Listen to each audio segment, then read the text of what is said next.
In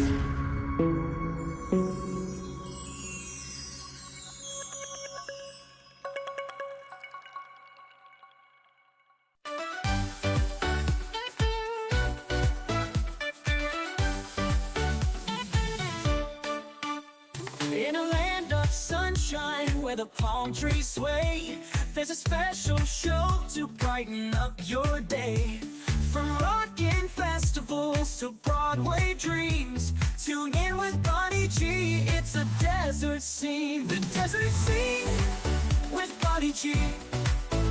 Meet the stars and feel the beat.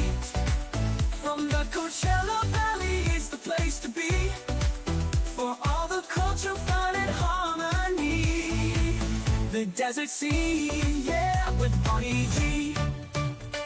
From Palm Springs, California, this is the Desert Scene, celebrating the arts, entertainment, and culture of the Coachella Valley and desert cities.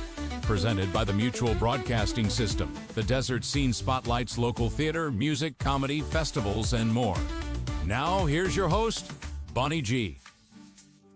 Welcome to the Desert Scene. Very happy to have you here today, and very happy to welcome my good friend Michael Shaw to the show. He's Artistic Director of Dezart Performs. They've got a brand new building and all kinds of exciting stuff going on. Welcome to the show, Michael. Thank you, Bonnie. Oh my God, this is exciting. New Look space, at you. new everything. It's Oh fabulous. my gosh, we're on camera. Yeah. Oh my God, I should have worn my wig. You look fine. Oh. So, first, tell us about the new building. Last year we bought a church, December 6th, which was just about a year ago, and we've spent the entire summer renovating it and turning it into a theater. And we opened on November 13th. We did West Side Story in concert with a 15-piece orchestra, 24 voices, and it was beyond anything I could have even imagined. It was a wonderful celebration. It was 3 nights, catered by Willie and the gang, and they just did a fabulous job. The show was a huge success, very moving, and it was just a really nice launch to a very special place. Tell us, because this was a huge undertaking to buy this new building and totally rehabbed it pretty much from a church, made it from a church into a theater. Tell us about that process. So we closed on the building December 6th a year ago and spent the next 5-6 months really getting an architect, getting contractors involved, getting drawings, getting permits submitted, all of that's involved, all the while making sure that we were creating relationships with the community, making sure that we were going to be welcomed into the community, and everybody has been with open arms. Oh my gosh, a small theater in our neighborhood, because we're in a neighborhood, in the Trino neighborhood, and reached out to the preservation community because we're in a very important building. It is on the National Registry. Built in 1957, it was designed by Chambers and Frey. So it's a significant piece of history in Palm Springs. So we had to approach it very gently as to what we can do to the building, specifically the exterior. But at the same time, because it's an adaptive reuse, we had to modify a lot of the interior to make it a theater. Add lighting, add sound, add power. There were like sockets and outlets from 1957 still in the building. So there was a lot of work that had to be done. Plus we polished up the lobby. There are rooms in the back of the church that are now dressing rooms, fully equipped with bathrooms. We have a rehearsal hall that was once a Sunday school class. So we have 6,100 square feet of beautiful space that is perfect for a theater. I was raised in the church, and I joke that church and theater are one and the same in terms of performance and expression. So it's a match made in heaven, if I can even say that. But the first piece of carpeting came up June 30th, and we were on a tight deadline because July, August, September, October, November 13th we had to open.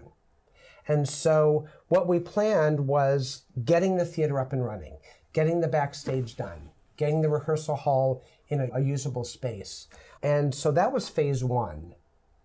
And so what's left to be done is we have to go into phase 2 after this season. So April 26th, we'll finish our last show of the season. And then the next team comes in, we have to renovate the bathrooms. Bathrooms have to be ADA compliant because right now we're falling underneath the grandfather clause of having 1957 bathrooms. So that has to be renovated. We're adding a full service bar to the lobby. We're adding a box office. We're converting the rehearsal hall into a dance studio. So there's actually a new floor and mirrors going up.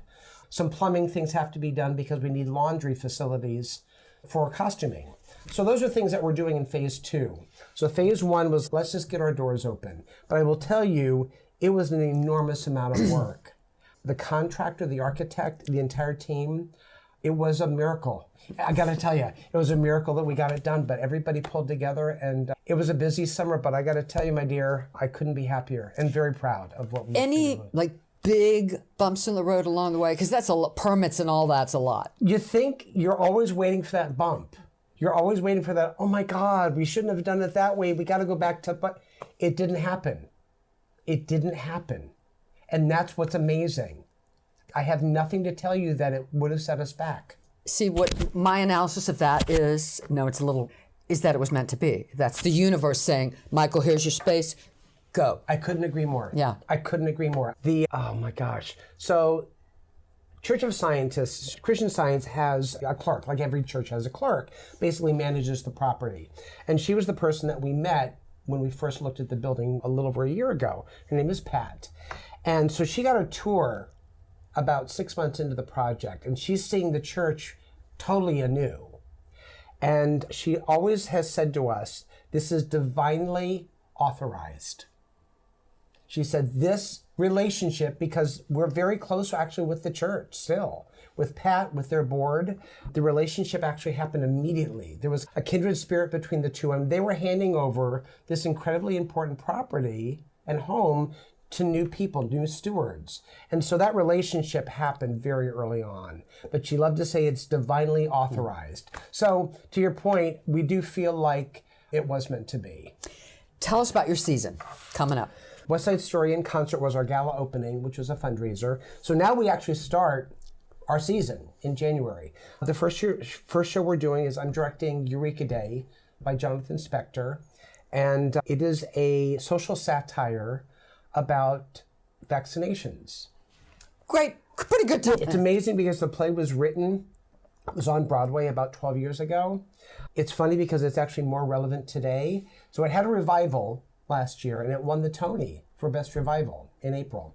So we're excited to have gotten the opportunity to do this play. It's very funny, heartbreaking and heartfelt at the same time. I'm very excited. It's a cast of 5 and it's the first set, like formal set, to be built on our new stage. And the stage is brand new. It was poured and 4-inch floating floor. It's a stunning stage. It's a thrust stage. We're no longer in a proscenium stage, so we have a thrust stage. So it actually feels much more intimate than even the Women's Club where we came from. So that's our first show. We'll run January 15th to 25th. And then we open with a new play. It's actually the West Coast premiere of a one-person play called Destroying David. And Jason O'Dell Williams, who did Church and State, which is a piece that we had done a number of years ago, we're bringing his work back. He's given us the opportunity to present the West Coast premiere of his new play. And it's basically set in the museum where the David statue stands. And it's a docent giving a tour of that room. But it's a story of how do we value art? How much do we value art? And do we have to always keep art in one piece? Do we always have to hang on to the history of art? Is there any time that you actually can let go of something that either has changed your life, doesn't have any more meaning, or by destroying that art, you actually move forward? It is a fascinating story of morality, passion, love, and commitment to each other, because it's a much deeper story than just a piece of artwork. That's being directed by Craig Wells. My dear friend Craig is directing it. And then we're closing our season in April with Love, Valor, Compassion. Love, Valor, Compassion is Terrence McNally's 1995 Tony Award-winning play. Beautifully written, 7 gay men in New England over the course of summers. It's going to be directed by Phil McKinley, who has worked at CV Rep. It's always nice to have that collaboration and that relationship with all the theater companies here in town. But it's actually fun for me because I'm actually returning to the stage and I'll be in Love, Valor. Oh, I love so that. I'm excited because it's been since Daniel's husband during COVID, right before COVID started, that I've been on stage. So I'm real excited about this opportunity to not only work with Phil, but also just dip my toes back into the acting thing. All right, what's the website if somebody wanted to find out more about Dezart and the new... Now, is it still Dezart Performs or just Dezart? Yes, so Dezart Performs is the company. Okay. We were always Dezart Performs. Dezart Playhouse is our home. Okay. And one thing I'd also like to mention is that Dezart Playhouse will be presenting other artistic shows over the course. I want to bring cabaret into the space. Excellent. We're looking at bringing in and presenting an opera actually in March. So we're working on different opportunities and expanding the community and saying, join us. We may not produce your shows, but we want it to be a community space. I love that. It's a beautiful space, even for rehearsal. If you're looking for a rehearsal space, give us a call, because we have 1,000 square foot rehearsal space. So we want to make sure that people know that this is not just our home, but it's everybody's home. So what is the website? www.dezartperforms.org, and that's Dezart. And our box office number is 760-322-0179. Okay, super. Michael, thank you so much. Congratulations on the new space. Can't wait to see it. Thank you, dear. All right. If you enjoy the show, please share it with your friends. And you can subscribe for free wherever you get your podcasts. Hit the like and subscribe button. This is our last show before the new year. And happy holidays to everyone, whatever holiday you might celebrate. And we're going to close with a little snippet, some music from a little holiday gathering we had the other day. So happy holidays. See you next time on the Desert Scene.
The desert scene with Bonnie G.